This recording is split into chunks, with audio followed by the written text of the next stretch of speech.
Wonder about the future and how you'll be working and learning? Welcome to You in 2042, the future of work, with your host, Danielle Wallace. Hello and welcome to You in 2042, the future of work. Joining me today is Richa Kulkarni. Hi, my name is Richa. I'm a secondary school student in Mississauga, Ontario. I'm the president of my DECA chapter, and I'm also involved in competitive dance outside of school at the Erinville School of Dance. That's great. Richa, I'm so happy you are here on our podcast, especially given that it's you in 2042, the future of work. Richa, how old will you be in 2042? And what do you think the future work world, your future work world, might be like? So by 2042, I'll be in my early 30s or so, and I think work will look very different from the traditional 9-to-5 model we're used to today. I think I see a big shift towards freelancing and flexible work when people no longer feel tied to a single job or a single employer for their entire lives. People are going to start to realize that I can have multiple sources of income, or I can kind of do what I want when I want to do it for my job. So people will be able to take more control of what they want to do, how they work, and when they work. I also think virtual and remote work will come back a lot. I know it was a huge thing during COVID-19, and then employers wanted people to start going back into work. But I think that there will be jobs that are virtual and remote, and people will be working mostly online, using a laptop, which gives them the freedom to travel, live where they want, and design their lives around their work rather than the other way around.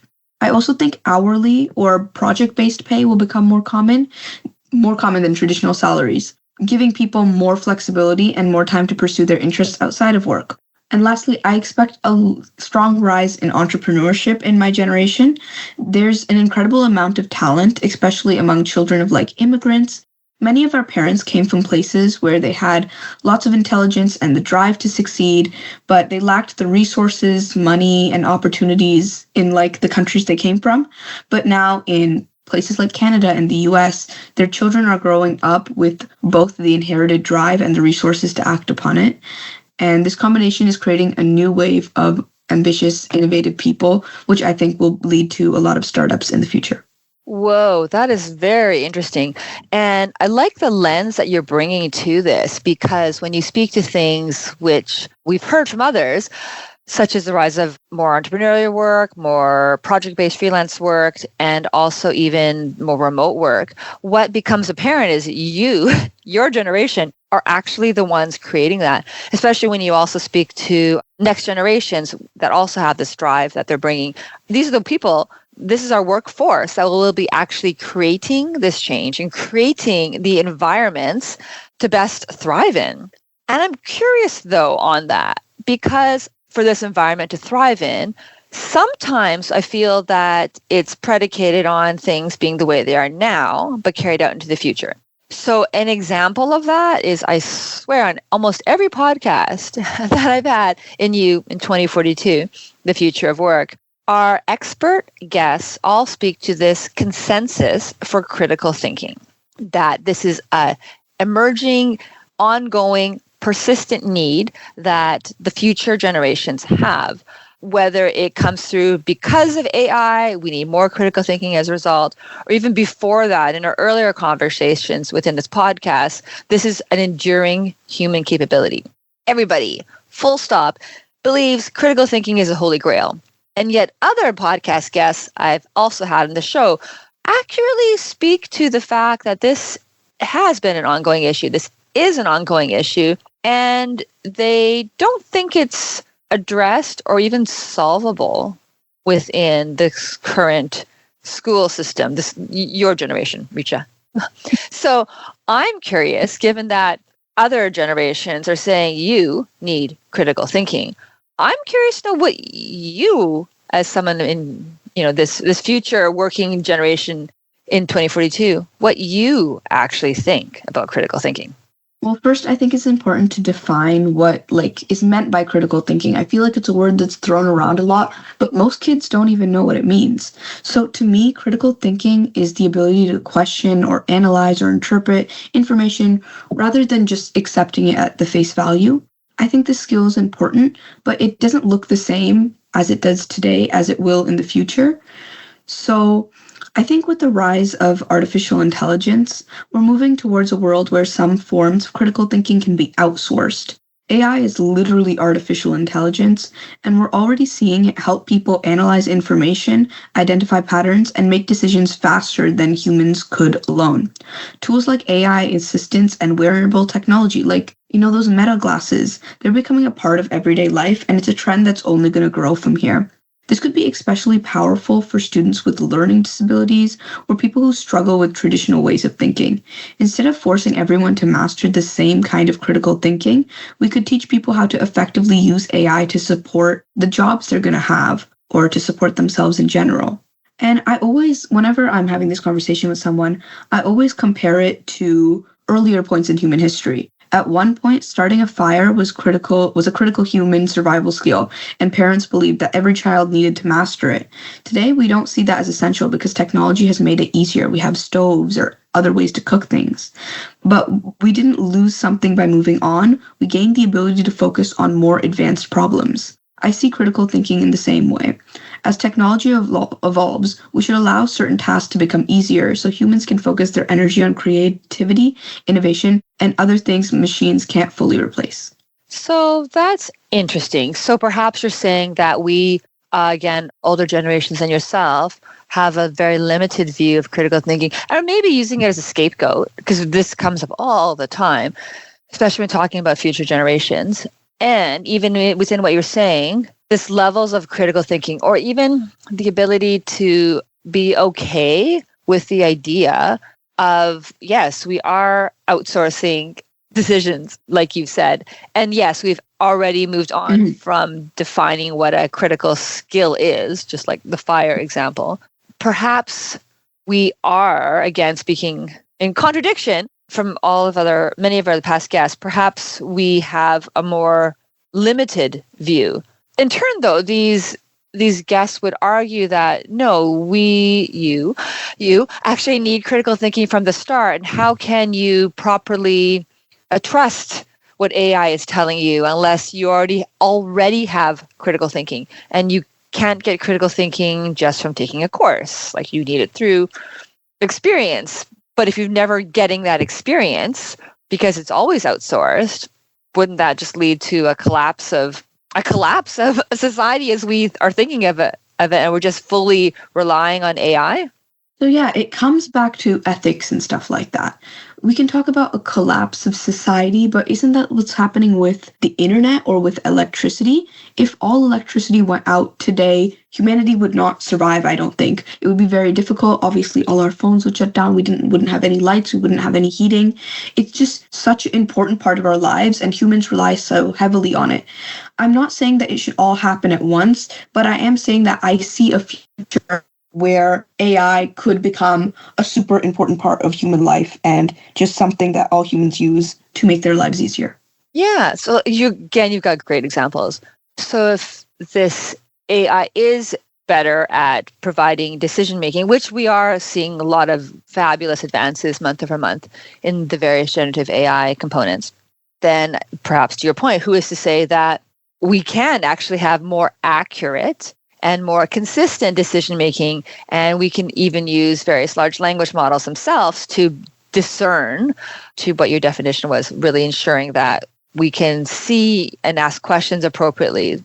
Maybe, I think what you're saying is, yes, there is a means of having AI take a lot of that on. So it isn't just solely on the human to have to fight our way through. Why not take advantage of what technology can offer by outsourcing some of that decision making to AI, while allowing us as humans then to be able to pursue some of the more enjoyable aspects, or the aspects that we more uniquely want to be contributing, things that perhaps feel more innovative or creative. Yeah, can I actually speak on this? I have another example, kind of. Please. So essentially, I think critical thinking is important in a sense, but there's some things that we don't need to critically think about, if that makes sense. So imagine you're in English class and you're in grade 10. To be able to have the ideas about a book you're reading, or to be able to critically think about the characters and have a general kind of like a thinking about how the characters are developing and how the story's developing, that's important. But to write a paragraph on the characters and to be able to critically think on what do I need to remember on this paragraph? How do I specifically spell this word? How do I format this so it sounds super coherent? Why not just take those ideas, throw them into ChatGPT and get that to do all the work for you so you can focus on the ideas rather than the formatting and the clarity? Wow, that's interesting and a good, very concrete example. And again, so amazing because I think we can have a really interesting discussion even amongst all of our podcast viewers. And people could argue that, just students want to be lazy. They don't want to write a paragraph or they don't want to learn how to do these things. But no, I would argue the thinking and the ideas, it's more difficult to generate these ideas than it is to learn how to properly format a paragraph or to properly make it sound easy to read. It's harder to think of those ideas and it's harder for that kind of thought processes instead of just learning how to memorize how to do something. And if we look at it even further, though, could we not just outsource an entire piece? So not do any thinking at all in that example, or perhaps other examples where we're outsourcing the entire thinking about, tell me about the character development, about this, like not even doing the thinking ourselves, just completely outsourcing that to AI. Tell me about what the themes are. Tell me what the underlying emerging issues that are cohesive with today's society, whatever the critical thinking elements are.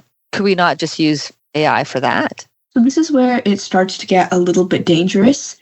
In short, yes, but I don't think it's for everyone.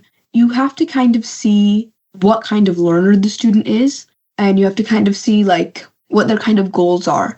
AI, from what I've used it, and I've used it a lot, I've never had AI give me a piece of information that another human could not give me. So I've never had artificial intelligence doesn't mean more intelligence, if that makes sense. Right. So essentially, AI is doing work for me faster, but it's all work that I could already do if I put the time into it. So I don't think humans can train AI to think of new ideas, if that makes sense. Only humans can do that. So if you're going back to like entrepreneurship and stuff, I don't think that AI will be able to invent and innovate and create new things as well as humans can. So it's a little bit dangerous when you're outsourcing the ideas from AI, because then you're going to be like stuck in like development and stuff, because AI can only really teach you what you already know. It can just do it faster.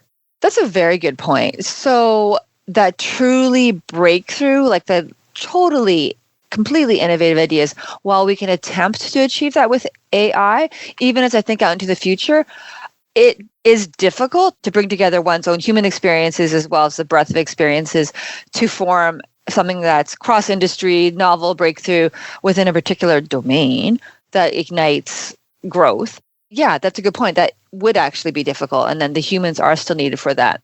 And then, interestingly, though, what you're also saying is that for some, this need that we keep talking about, this holy grail of critical thinking, not everybody needs it anyhow. Not everybody needs it right now. And yet we're forcing it upon people to various degrees. And we can argue on that within the school system.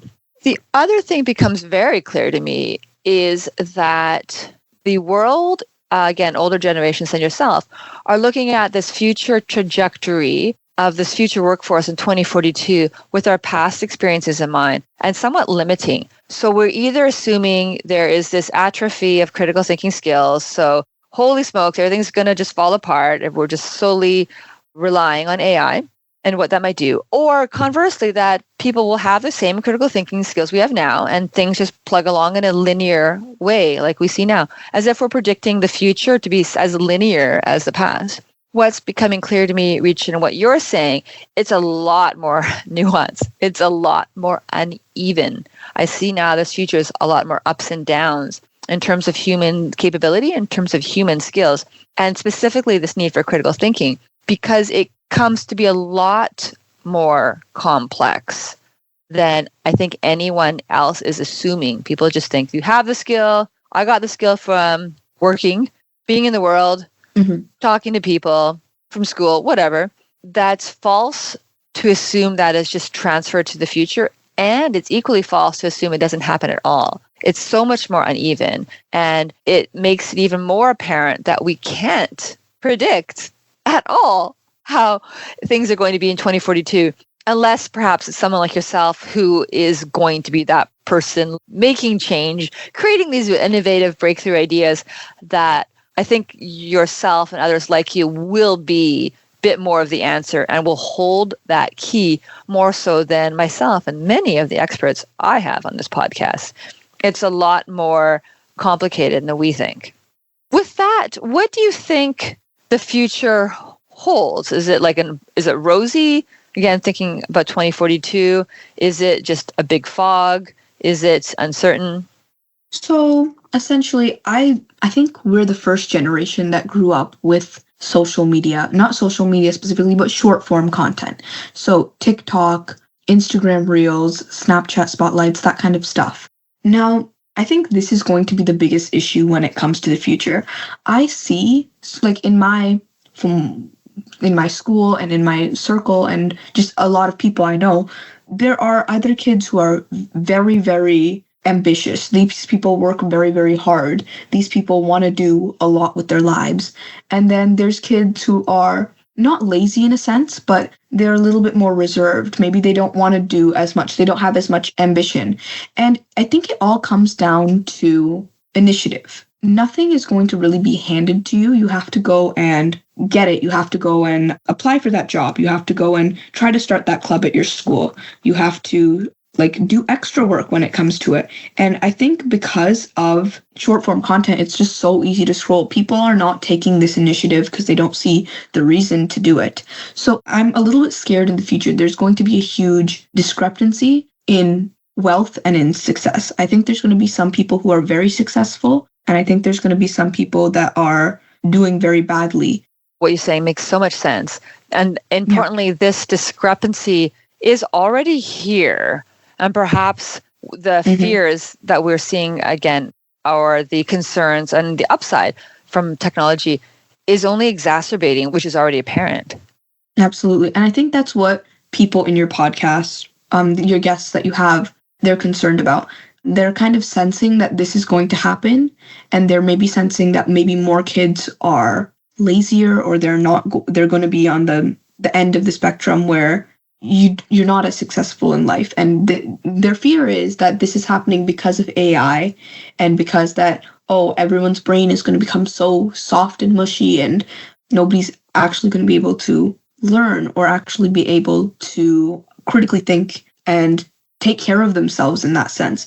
But I disagree with that. I think that what's making people lazy is the fact that their brains are not being exercised for important things. So we're just mundanely learning how to do things instead of being able to think creatively and outside of the box. And how you think creatively and how you learn things and how you develop ideas is by actually going into the real world and doing things. Like, for example, taking co-op, joining clubs, going somewhere with your friends after school, going to the mall even. You get experiences. You learn things from going to the mall. At least you learn more from going to the mall than scrolling on your phone all day. And I think that's one of the bigger issues. And I think if we're very concerned about the younger generation, then that's what needs to be focused on. It's the phones.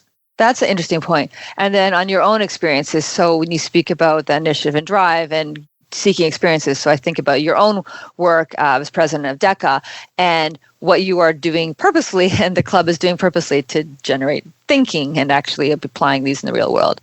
The last question I want to tackle, again, was brought up by other podcast guests, and it speaks to what you just said. This importance of actually having experiences, actually getting outside, whether it is to the mall, whether it is anywhere, but actually having these conversations or having experiences. And other podcast guests were worried because there is less focus on that from many different factors. Why? Even from their parental pushes or not. What are your thoughts on this lack of human skills that, again, others from generations older than you say are lacking in your generation? I think it's one of the worst things that's happening right now. I think that especially in your developmental years, you need to be outside. You need to be learning new things. You need to be going somewhere. You need to be building immunity even, like by being outside. And this is how ideas are made, actually. You make ideas by being exposed to a lot of things and learning, and then by being in silence or being bored a little bit. Or on social media, there's not really good quality ideas, if that makes sense. Like, you're mostly getting memes or like just funny things.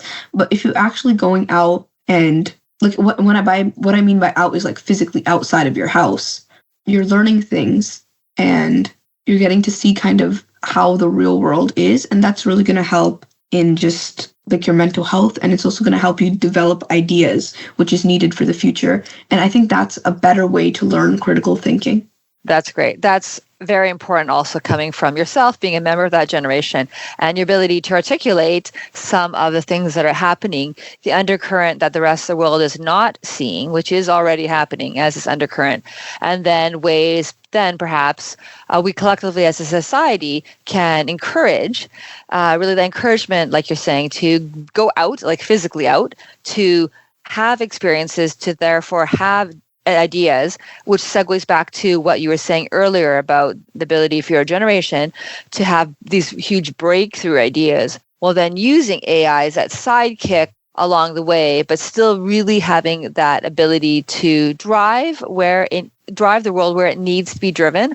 And then for those who don't want to be driving the world, that's okay too. A very complex, super, super interesting discussion, Richa. Really appreciate your time. I don't think there should be like any kid in the world, anyone my age, anyone teenager who is doing no extracurriculars. Extracurricular, I see it as like a huge, very important thing, especially for like someone like me. I'm currently enrolled in a 4-credit co-op at my high school, and I immediately jumped on co-op because I knew that's how I'm actually going to learn. Of course, theory is important, and I'm going to have so much of my life to learn theory, and you're going to be forced to learn theory if you're a kid. You're going to school, but extracurricular for me is so important. I wanted to do DECA because it's a really great club where you can't really just learn theory and that's it. You have to actually practice talking to people. It's kind of like a speaking club, and you have to be able to think on the spot, and you have to be able to do like human interaction, like socializing, networking, that kind of stuff. Same thing with like if you're joining a sport, you're actually talking to people, you're outside, you're doing good things. But I know, especially for people my age, there's a lot of people who are doing nothing after school, and they aren't involved in something. They're just on their phones and they're doing their homework, and they're on their phones and doing their homework. So even if they have great grades, which is great for them, you still need to be doing extracurriculars. I think extracurriculars are just as important as curriculars. So maybe what's missing as we speak about this Holy Grail, maybe it's not critical thinking itself. Perhaps let's unpack that. Maybe what this Holy Grail is actually having experiences, like real offline experiences. That is very thought-provoking. Richa, thank you so much for your time. And we look forward to how you, Richa, will be changing the world in 2042. Thank you.